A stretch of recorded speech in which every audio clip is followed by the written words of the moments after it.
Assalamualaikum warahmatullahi wabarakatuh. Berjumpa lagi dengan channel saya, Mufidah Hamzah.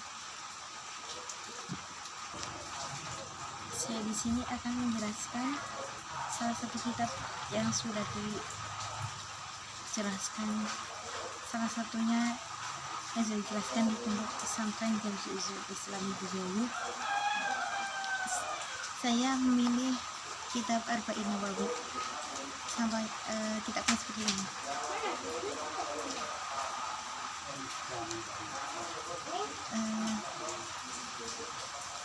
Sebelum saya menerangkan tentang hadis Arba'in Nawawi, marilah kita mengirimkan doa kepada pengarang ilmu kitab ini, yaitu Imam Yahya bin Syarifuddin An-Nawawi.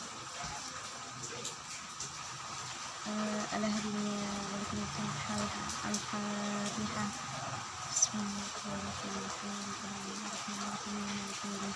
Iyyaka na'budu wa iyyaka nasta'in ihdinas siratal ladzina an'amta 'alaihim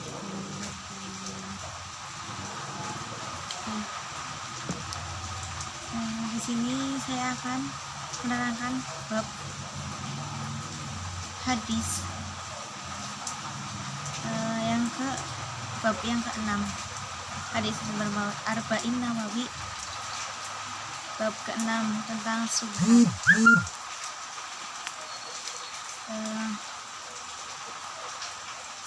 Saya menjelaskan tentang hadis ini Arba'in Nawawi dulu.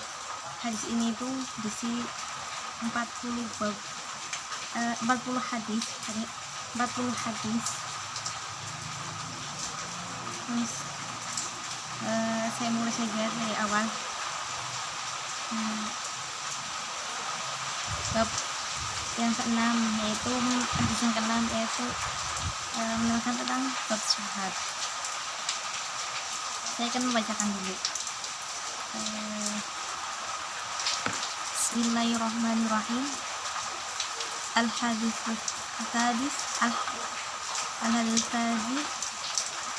an Abi Abdillah Nu'man ibni Bashir radhiyallahu anhu qala sami'tu Rasulullah sallallahu alaihi wasallam yaqulu innal halala bainun wa innal harama bainahuma umurun mushtabahatun la ya'lamunna katsirun minan nasi faman taqa syubhati faqad istabra lidinihi wa irdihi wa man waqa'a fi syubhati waqa fil harami karra'i yar'a hawlal hima yushiku an yartafa fil ala wa inna likulli malikin himan ala wa inna himallahi maharumuhu ala wa inna fi jasadi mudghatan idza salahal jasada kulluhu wa idza fasadal jasadu kulluhu ala wahyal qalb. Rahul Bukhari wa Muslim. Jadi itu hadis yang ke-6 menerangkan tentang bab subhat. Yang pertama, bab subhat. Subhat itu adalah di antara halal dan haram. Kita dianjurkan untuk menghindari subhat dan mengamalkannya. Rasulullah SAW pernah menerangkan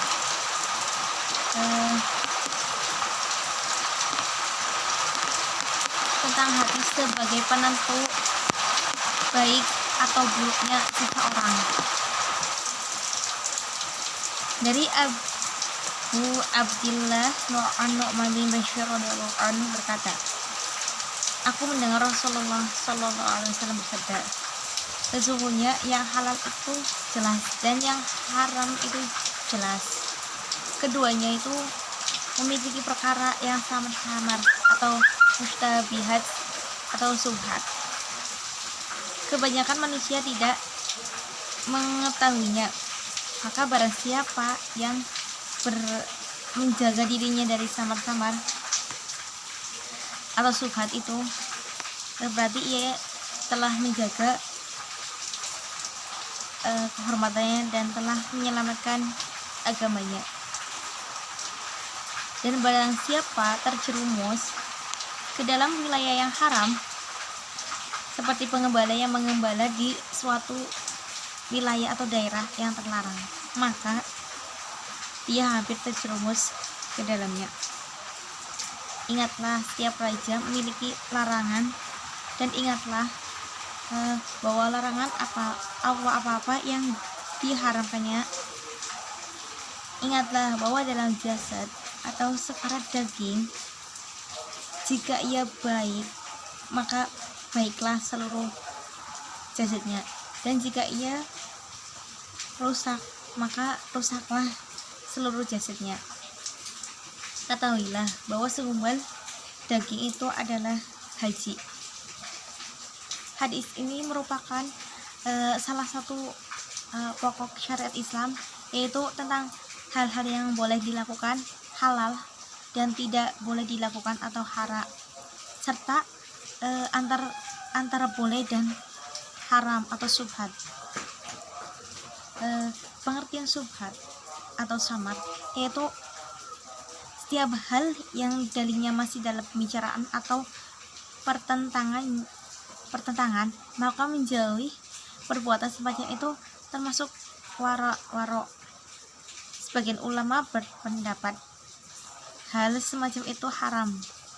Hukumnya berdasarkan sabda Rasulullah SAW, barang siapa yang menjaga dirinya dari samar-samar, itu berarti ia telah menyelamatkan agama dan kehormatannya. Seperti pengembala dan mengembala di suatu daerah terlarang. Hal itu menunjukkan bahwa bahwa subhat itu halal, tetapi meninggalkan yang subhat itu adalah sifat waro, kehati-hatian. Sebagian lagi berkata, subhat tersebut pada hadis ini tidak dapat dikatakan halal atau haram. Oleh karena itu Rasulullah Shallallahu Alaihi Wasallam menempatkannya di antara halal dan haram. Kita memilih diam saja, dan hal itu termasuk sifat waro juga. Pada hadis Abi bin Hatim, ia berkata, "Wahai Rasulullah, saya melepas anjing saya dengan ucapan bismillah untuk berburu. Kemudian saya dapat ada anjing lain yang melakukan perburuan. Rasulullah bersabda, jangan karena kamu makan hewan buruan yang kamu dapat, karena yang kamu sebutkan bismillah hanyalah anjingmu saja, sedangkan anjing yang lain belum tentu belum tentu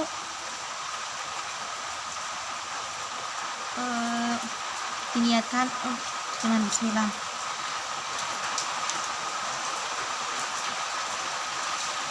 Jadi seolah-olah hewan itu disembelih dengan cara di luar aturan Allah. Rasulullah menunjukkan sifat kehati-hatian terhadap hal-hal yang masih samar tentang halal dan haramnya. Karena oleh sebab itu yang masih belum jelas, inilah yang dimaksud sabda Rasulullah SAW. Tinggalkan sesuatu yang mengubah kamu untuk berpegang pada sesuatu yang tidak meragukan kamu. Sebagian ulama berpendapat subhat itu dibagi menjadi 3. Yang pertama, sesuatu yang tidak diketahui haramnya oleh manusia, tapi orang itu ragu apakah masih haram hukumnya atau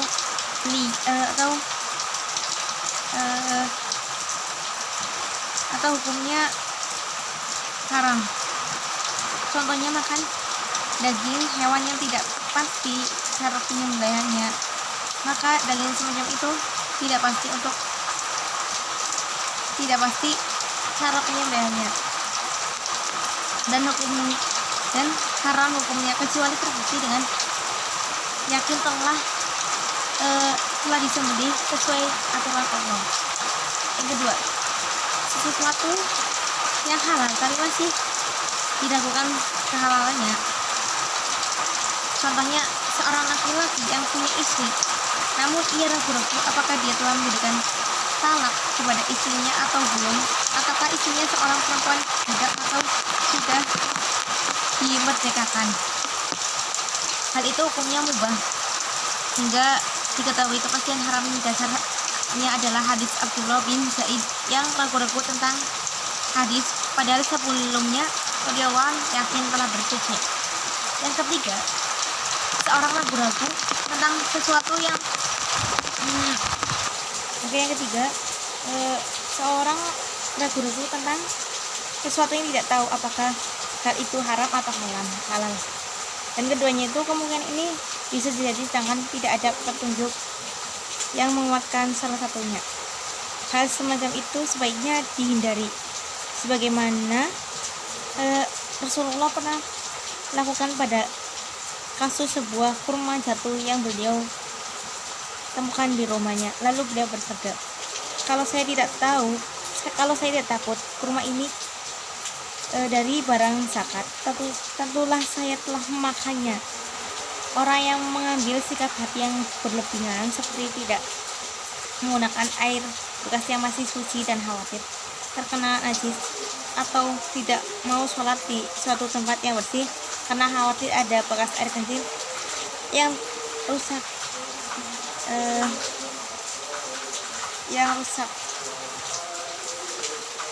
Nah, sikap seperti ini tidak perlu diikuti, sebab kehati-hatian yang berlebihan tanda adanya halusinasi dan bisikan setan, karena dalam masalah tersebut tidak ada masalah subhat sedikit pun. Nah, mungkin cukup sekian dari saya, kurang lebihnya mohon maaf. Tetap ikuti channel saya. Wassalamualaikum warahmatullahi wabarakatuh.